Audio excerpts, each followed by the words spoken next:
Record 60 ବର୍ଷ record କାଟା 8:40 ରେ ମହାଦୀପ ଉଠିଲା। ମୁଁ ପରା କାଲି ଘୋଷଣା କଲି ସେଇ ପେଣ୍ଡାଲ ଉପରେ ମୁଖ୍ୟମନ୍ତ୍ରୀ ଆଗରେ, ଗଭର୍ଣ୍ଣର ଆଗରେ, ସ୍ପିକର ଆଗରେ ଏବଂ ୱାର୍କ ମିନିଷ୍ଟର ଆଗରେ 4 ଜଣ ଯାକ ଥିବେ।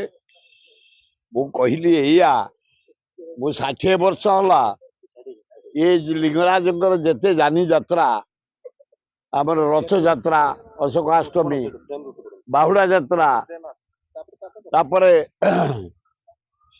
ଇଏ ଚନ୍ଦନ ଯାତ୍ରା, ଆମର ଲିଙ୍ଗରାଜ ଫେଷ୍ଟିଭାଲ, ଶିବରାତ୍ରି, ଯେତେ ଫେଷ୍ଟିଭାଲ ଆଟେଣ୍ଡ କରିଛି 60 ବର୍ଷ ଭିତରେ 8:30 ବେଳେ କେବେ ମହାଦୀପ ଉଠି ନଥିଲା।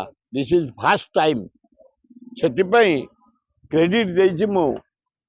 ଚିଫ୍ ମିନିଷ୍ଟର ମୋହନ ମାଝୀ ଗୋଟେ ଡାକି ରିଭ୍ୟୁ କରିଥିଲେ, କେବେ କୋଉ ମୁଖ୍ୟମନ୍ତ୍ରୀ କରିନି।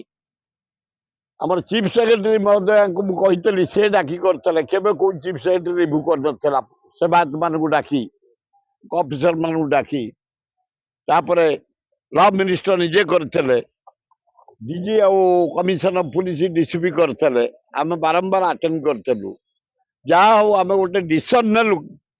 କାଲି ସକାଳ 4ରୁ ପହଡ଼ ଖୋଲିଥିଲା, ମୁଁ 4ରେ ପହଞ୍ଚିଥିଲି ଏବଂ ନୀତି ସବ ସୁନ୍ଦର ଭାବେ ଯେ ଯାହାର ନୀତି, ବଡ଼ୁମାନଙ୍କର, ପୂଜାପଣ୍ଡା ମାନଙ୍କର, ମହାସ୍ୱାର ମାନଙ୍କର, ବ୍ରାହ୍ମଣ ନିଯୋଗ ଯୋଉ ଆମର ଇଏ ବେହେରା ନିଯୋଗର, ବାରିକ ନିଯୋଗର ଏବଂ ଅନ୍ୟ ଯେତେ ସବୁ ସମସ୍ତଙ୍କର ସେବାୟତ ମାନେ ଏକ ହେଇ ଧନ୍ୟବାଦ ତାଙ୍କୁ 8:30ରେ ଦୀପ ଉଠେଇଛନ୍ତି। ନାଇଁ, ସେଗୁଡାକ ମାମୁଲି ହୁଏ। ସେଗୁଡାକ ଆମର ମାମୁଲି ହୁଏ। ଯୋଉଠି ଲକ୍ଷ ଲକ୍ଷ ଲୋକ ହେବେ ସେଠି ନାଇଁ। କାଲି ତାଙ୍କ ପୁଲିସ ବାଲାଙ୍କୁ ଧନ୍ୟବାଦ ଆମେ ଦେଇଛୁ। ଅଲ୍ ପୁଲିସ କାଲି ଯେଉଁଭଳିଆ ସେମାନେ ସକାଳ 3ରୁ ଯାଇ, ପୋଲିସ କର୍ମଚାରୀ କାଲି 3ରୁ ଯାଇ ମନ୍ଦିର ଭିତରେ ସମସ୍ତଙ୍କୁ ଏକାଠି କରି ସୁନ୍ଦର ଭାବେ ଲାଇନ କରି, ବେଲାଇନରେ କେହି ଯାଇନାହାନ୍ତି, ଭିଆଇପି କେହି ଯାଇନାହାନ୍ତି, ଲାଇନରେ ଯାଇଛନ୍ତି, ଲାଇନରେ ଦର୍ଶନ କରି ଆସିଛନ୍ତି।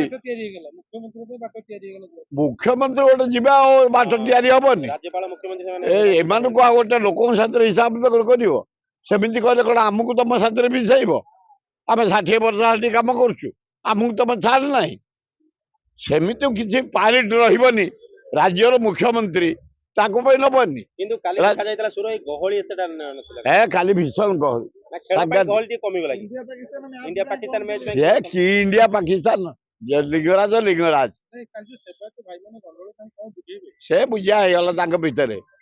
ସେ ତାଙ୍କ ଭିତରେ ଟିକେ ରାମ୍ପରି ହୁଅନ୍ତି, ଟିକେ ଦେଖାନ୍ତି ଆମର ପତିଆରା। ବ୍ରାହ୍ମଣ କହିବେ ଆମେ ପତିଆରା, ବଡୁ କହିବେ ଆମ ପତିଆରା, ଅନ୍ୟ ସେବାୟତ ମାନେ କହିବେ ଆମ ପତିଆରା। ତେଣୁ ସେଇଟା ସାମାନ୍ୟ ହୁଏ। ଆମର ଭାଇ ଭାଇ କଥା ଆମେ ସମାଧାନ କରିଦେଉ।